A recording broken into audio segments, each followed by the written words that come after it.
Hello everyone, today I will summarize the chapter Adaptation Finance for the Global South.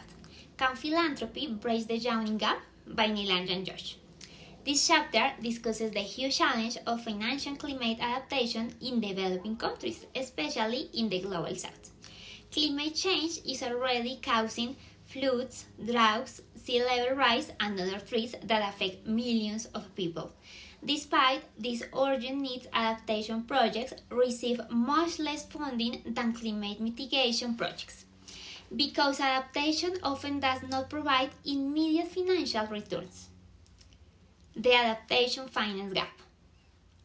The chapter explains that developing countries face an estimated $387 billion every year shortfall in adaptation finance.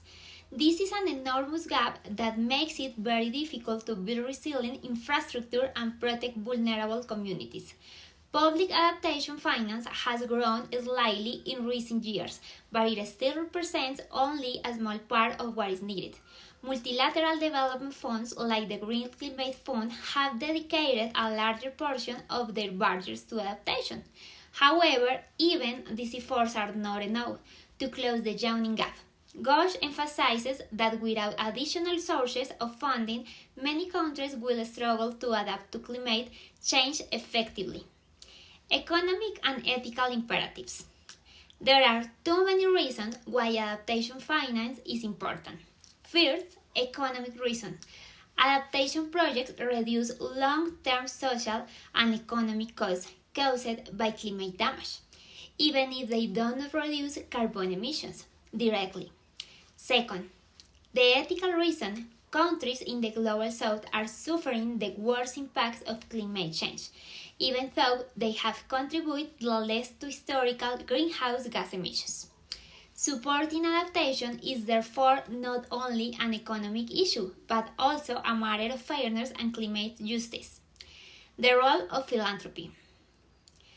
Gosh proposes that philanthropy can play a critical role in bridging this gap.